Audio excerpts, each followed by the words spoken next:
ಕರ್ನಾಟಕ ನಿವೃತ್ತ ನೌಕರರ ವೇದಿಕೆಯಿಂದ ನಾನು ರಾಜ್ಯ ಸಂಸ್ಥಾಪಕ ಸಂಚಾಲಕ ಅಶೋಕ್ ಎಂ ಸಜ್ಜನ್ ಹುಬ್ಬಳ್ಳಿ ನಗರದಿಂದ ನಮ್ಮ ರಾಜ್ಯ ಸಂಸ್ಥಾಪಕ ಮಹಾಪ್ರಧಾನ ಸಂಚಾಲಕರಾದ ಶ್ರೀ MPM ಷಣ್ಮುಖಯ್ಯನವರ ಮೂಲಕ ಹಾಗೂ ರಾಮನಗರ ಜಿಲ್ಲೆಯ ಜಿಲ್ಲಾ ಪ್ರಧಾನ ಮುಖ್ಯ ಸಂಚಾಲಕರು ತಾಲೂಕು ಸಂಚಾಲಕರುಗಳ ಮೂಲಕ ಒಂದು ವಿಶೇಷ ಸುದ್ದಿಯನ್ನು ತಮ್ಮೊಂದಿಗೆ ಹಂಚಿಕೊಳ್ಳುತ್ತಿರುವುದೇನೆಂದರೆ ಇದೀಗ ಇಂದು 30/9/2024 ಅಪರಾಹ್ನ ರಾಮನಗರ ಜಿಲ್ಲೆಯ ಚನ್ನಪಟ್ಟಣದಲ್ಲಿ ನಮ್ಮ ಕರ್ನಾಟಕ ಘನ ಸರ್ಕಾರದ ಜನಪ್ರಿಯ ಉಪಮುಖ್ಯಮಂತ್ರಿಗಳು ಜನಪ್ರಿಯ ಜನನಾಯಕರಾಗಿರ್ತಕ್ಕಂಥ ಸನ್ಮಾನ್ಯ ಶ್ರೀ DK ಶಿವಕುಮಾರ್ ಅವರಿಗೆ ನಮ್ಮ ಬೇಡಿಕೆ ಕುರಿತಂತೆ 1/7/2022 ರಿಂದ 31/7/2024 ಅವಧಿಯಲ್ಲಿ ನಿವೃತ್ತರಾದ ನಮಗೆ 7ನೇ ವೇತನ ಆಯೋಗದ ಅನುಸಾರ DCRG ಕಂಪಿಟೇಷನ್ AL ಸರೆಂಡರ್ ದೊರಕಿಸಿಕೊಡುವ ದಿಸೆಯಲ್ಲಿ ಅವರು ಮನವಿಯನ್ನ ಅರ್ಪಿಸಲಿದ್ದಾರೆ ನಿಯೋಗದೊಂದಿಗೆ.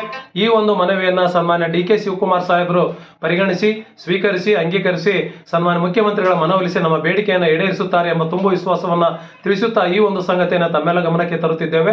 ಮುಂದುವರೆದು ನಾಳೆ ದಿವಸ ರಾಜ್ಯದಾದ್ಯಂತ ಎಲ್ಲ ಜಿಲ್ಲಾಧಿಕಾರಿಗಳ ಕಚೇರಿ ಮುಂದೆ ನಡೆಯುತ್ತಿರುವಂತಹ ನಮ್ಮ ವಿಶ್ವ ಹಿರಿಯ ನಾಗರಿಕರ ದಿನಾಚರಣೆಯ ಸಂದರ್ಭದಲ್ಲಿ ನಾವೆಲ್ಲ ಕಪ್ಪು ಪಟ್ಟಿಯನ್ನು ಧರಿಸಿ ಒಂದು ಜಿಲ್ಲಾಧಿಕಾರಿಗಳ ಕಚೇರಿಯ ಮುಂದೆ ಏನು ಪ್ರತಿಭಟನೆ ಮಾಡ್ತಾ ಇದ್ದೇವೆ, ರಾಜ್ಯದ ಎಲ್ಲಾ ತಾಲೂಕುಗಳಿಂದ ಎಲ್ಲಾ ನಿವೃತ್ತ ನೌಕರರು ಆಗಮಿಸಿ ಅದನ್ನ ಸರ್ಕಾರ ಗಮನಕ್ಕೆ ಸೆಳೆಯುವಲ್ಲಿ ತಾವು ಪ್ರತಿಭಟನೆಗೆ ಶಕ್ತಿಯನ್ನು ತುಂಬಬೇಕು ಅಂತೇಳಿ ರಾಜ್ಯ ವೇದಿಕೆಯಿಂದ ವಿನಂತಿಸಿಕೊಳ್ತಾ ಇದ್ದೇವೆ. ತಾವೆಲ್ಲರೂ ನಮ್ಮೊಂದಿಗೆ, ನೀವು ನಮ್ಮೊಟ್ಟಿಗೆ, ನಾವು ನಿಮ್ಮೊಂದಿಗೆ. ಜೈ ಹಿಂದ್, ಜೈ ಕರ್ನಾಟಕ ಮಾತೆ.